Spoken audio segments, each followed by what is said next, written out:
So hi, welcome to the Good Noise Podcast. I'm Shane. I'm Glory. And we're here with Erik from Proper. And we're asking some questions today about their upcoming album, The Great American Novel. So congrats on that, by the way. How do you feel about the response to the announcement so far? Really happy. Just over the moon. But with the last, year and a half of just nothing, just getting something out that we can actually play shows on and stuff is really good. So we're just really excited for it to finally drop. And I think it's the longest wait we've had between writing and releasing a record. So we're just ready, y'all. We're just so excited. How long did you sit on it for? Oh God. It's 2022. We wrote these songs in November of 2020. Okay. And then we recorded literally a year ago this week. I'm turning 31 tomorrow. I turned 30 last year in the studio recording this record. Happy birthday! Thank you. Oh my God. Yeah. So yeah, literally a year of okay, it's done. Now we're going to put it out in 2 months. And then, 10 more months later.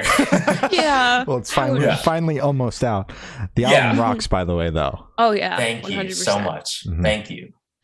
So is there any meaning behind the album title or cover art? So I'm very much I don't want to say nerd, but I like some lore, So my favorite bands are Coheed and Cambria, or I came up on Dance Gavin Dance was my Hot Topic quote unquote core band. Yeah. And how they always have their album covers coalesce, and they have Death of the Strawberry Part 1, 2, 3, and 4, or Me Without You, how their album covers are the same. Artist every time. So I know I started Proper. I wanted to do something like that. Every vinyl has part 1, part 2, this one's gonna have part 3 on it. So for the cover, there's always a color and a flower and a mash that represents kind of what the general gist is. So for this cover, it was white, and I really wanted to flip where white is always heaven and stuff. I wanted that drab winterness to it. I grew up in Alaska for a few years, so I really associate white with just death. So white is just that, just creeping, just dread. And then the flowers are Love Lies Bleeding, which is it's pretty metal sounding flower name. So they just represent despair, just the same general thing as the white. And then the mash this time was a hanged Klansman, just to go with the whole really drawing in the American theme. The first 2 records, obviously they're pretty America heavy, but this one really, we tried to dial it up. So, and then the title is a reference. So on the second album, I referenced the first record, and then on this record, on this one, the title is from, I think, the title track of the last record. So I knew I wanted to keep that theme. I wrote that line about the Great American Novel on the last album, be man, that's a really nice string of words. Maybe I could use that somewhere. And then it just hit me. It's that should be the album name. And just this whole thought of the Great American Novel. When you think about the place mark books, are always straight white men who are just kind of fucking up. And getting a pass. So I just really wanted to flip that on its head and have us write something from that perspective in a great American novel that's not just your Tony Sopranos or your Don Draper types or Holden Caulfield. So just kind of trying to toss that on his head. I'm so happy you brought up the actual the hanging Klansman on the back of the cover, because that's what's actually caught my eye. And when I saw it, I was holy shit, I have to talk to him about this. I was I've never seen something so just out there, and I was blown away when I saw that. I was I have to talk to them about this. It was impressive. I loved it. Thank you so much. Yeah, we the masks are always pretty. Usually let's make it as super literal as possible. But this one I was let's just sum up how we feel out of America in one go. Yeah. And so I think that really gives you a good idea of okay, they're not playing around if you haven't heard of us. It makes you want to click and see what is this about? So a lot of hopefully alleyways for that are gonna hopefully pay off. Yeah. And it's super cool that you connect all of the albums together and do callbacks to the previous ones.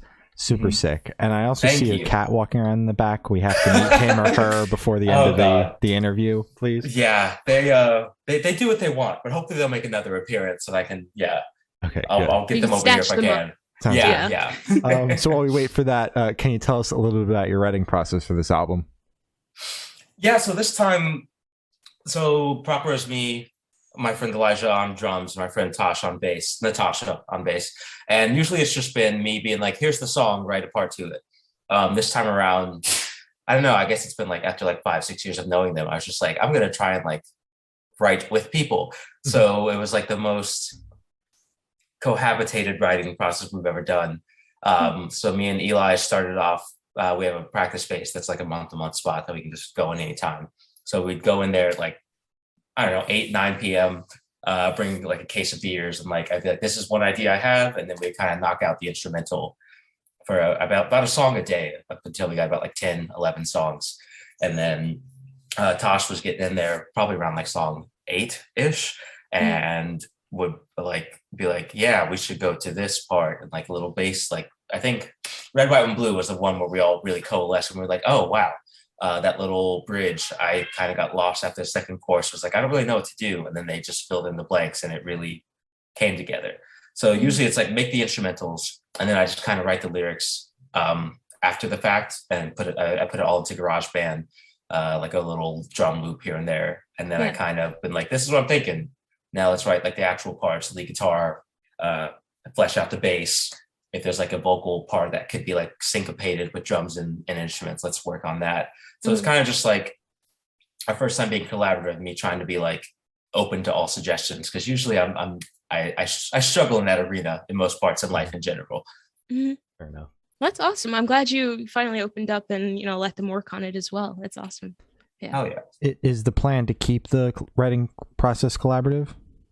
I think so. Yeah. It's I think this is also just the longest band I've been in, or longest running band. So like now that we're just like best friends and like we know each other super well, I can really just I know that they get what I'm going for now.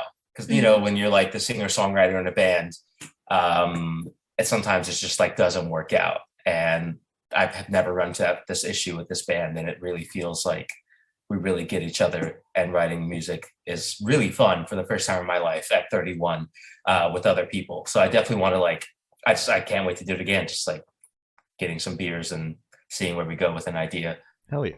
For sure. So I want you to tell us your favorite lyric off this album and the meaning behind it. Oh God. That's a hard one. Okay, so there are 15 songs. Favorite lyric, I think. I think it's probably the final track. It's called "Yeah, I'm Good." It was, I think, my first time kind of making I don't want to say like synth heavy, but there are no really like natural instruments. There's like a looped guitar part, but even the bass is a synth.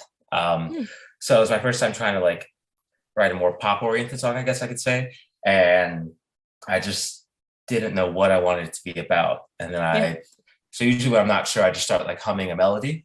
And I don't know, for this song, like I immediately like was humming the melody, and it's a line about Sylvia Plath, and it's for the whole lines. When I was younger, I was gifted, I was going to go far. Now I'm 30, and I'm bitter reading the bell jar. And it kind of like, once I got that down, like the whole song just mapped itself out like in my head. So it felt like, I don't know, it felt like a good ender of the album, tying back into the Great American Novel theme, because I wasn't sure how I wanted to end it at first. And it just felt really like, it really sums up what the whole album is about. Yeah. Because again, going back to Great American Novel, about how it's all like these young straight white men, and like the theme of this record just being the queer young Black and Mexican person trying to navigate yourself, and that whole young idealism where you can like, I can take a punch, and now that I'm 30, not so much. I can't. Maybe I could take a punch, but it's going to take me longer to get back up. So I feel like that line really just surmised what the entire theme of the record is. Yeah. Perfect. So how'd the track list for the album come about? Did you guys write the opening with the opener, closer bit of closer? Did you shuffle it around, see what fits? What was that process like? Usually what I'll do, like I like to think of it as a season of television. So I have a Google Doc, and I have like a blank space 1 through like usually 15 to 16. And then I put in what I want each song to be about. At the top of that, there are 3 general themes of the record. And then I just, I'm one of those people where like, if I think of a riff, I'll record it and I'll just save it in my back pocket. So there are some riffs on this album that are 11 years old. So I would just go with stuff like, all right, this song is like pretty anthemic. let's make it go with this theme. Like, oh, that's not working out. How about this theme? And kind of go from there. But I think technically the first song I wrote was, oh my God, either McConnell or Shuck and Jive 12 years ago. Wow. I wrote, those two instrumentals were like, I wrote them and I sat on them for over a decade. Yeah. But and then I just like kind of changed it. You know, I was 19 or 20. So I changed the lyrics to be more now and actually good. But like the first song that I wrote that was like complete was probably actually the first song on the album, You Good, which normally we don't do. I just we figure out the songs and then we kind of placed them in the order that makes sense. But yeah, I think I wrote, because it's only like 90 seconds long. So I wrote You Good. And that was when I was like, okay, we're finally writing a record. All right. Perfect. So would you be able to tell us where Headspace is at while you were creating this album? I mean, it sucks to say, but like the uncertainty of the future, I think it was, we were talking to labels in like summer and fall 2020. So like we're on lockdown already for like 6 months, and it's at the height of like, is this life now? Are we going to all just die? Are things that open back up? How bad is COVID? So it was just really from a place of despair and just restlessness really about how the future is going to go, which I still, you know, as a millennial, I still feel that a lot. My younger brother, he's Gen Z, and still it just seems to be the mood of the party, you know? Yeah. So mostly from a place like that. And because I knew I wanted to play into my love of literature more for this album. And, you know, a pandemic kind of hit at the perfect time. I feel like a lot of interviews for the last two records, we got a lot about like, oh, you always have such an uplifting message and you always bring it back around no matter how dark it gets. And this time I wanted to really explore how dark it could get without a resolution. For sure. Perfect. So how do you recommend your fans to listen to this album for the first time? Should they do it in the car with friends, in the dark with headphones on? Is it a party album, workout album? What do you personally recommend? It's definitely a crying album. So there you go. Yeah. What I usually do for all records really is I just like listen to it alone and have the lyrics on if the lyrics are out yet, you know. But I definitely this is not a Friends, you know, a party album like the last one. So definitely I think, you know, alone. There's just like some heavy topics on it. So I usually would just recommend like alone. If you want to have the lyrics up, that's cool. If you want to like set a nice mood color, if you can, just definitely, it's not first listen is not chill with my friends. Listen, it's going to ruin the party if it's like summer and you're on your way somewhere, you know? That's fair. That's fair. So this one should be super, super quick. Off the top of your head, I want you to describe this album for your listeners in 3 words, no more, no less. 3 words. Okay. 3 words. Layered. 3 words. So layered. Yeah. Literary. I've been telling people we're a lit rock band, which it's not as funny as the jokes I thought it was 6 months ago. It's pretty funny. Literary. Yeah, it's great. It's great. Because everyone's like lit, like lit, like party rock. I'm like, no. So just single-handedly bringing back party rock. You know, why not? But so yeah, and then the third one would be drastic. It's just really drastic, you know, like we really swing for some fences, and I hope that people will appreciate them. We've never really done too many heavy songs, so really just trying to up the drama and be drastic as possible. 100%. So in that same train of thought, is there a certain feeling or emotion you want listeners to have while going through the album? I think while it is a pretty despair-laden album, having that that willingness to rage, you know, it's like when I first heard Rage Against the Machines or System of a Down, like, yeah, they're singing about, you know, System of a Down, like singing about Armenian genocide and their parents just barely making it out of the country. But it was still, they were bops. Like they were still like, you're ready to organize after you hear this. It makes you angry. It gets you in that headspace, like, I need to do something about this. So that's like, hopefully what we're going for. Whether that like lands is remain to be seen. But yeah, that place of like defiance, and no matter how bad it gets, like you like would hopefully listen to this record and be like, I'm not going to let them win today, is hopefully what the mind space we're going for. That's definitely what I got when I listened to it. So yeah, thank you. Yeah, you got it. So what is your favorite memory that you made while creating this album? Oh man, definitely being in the studio. So our first two records were very DIY, which I think you can hear in the production. So we signed the father-daughter and got an advance that like really fit what we were going for this time around. And our friend Bartiz, I think it was before his record had come out, Bartiz Strange.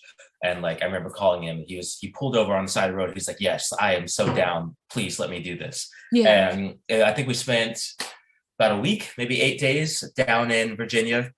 And it was just, I don't know, I can't speak for my bandmates, but for me, my first time like playing in a real studio that wasn't like a converted apartment and like playing a $200 pedal that I only ever saw, my favorite bands play live, or, playing a $3,000 guitar that I'm just like, if I drop this, I will disintegrate the dust. Yeah. So, and then just the funness of like, we hadn't really seen Bartiz since he had moved from Brooklyn to DC. So just like,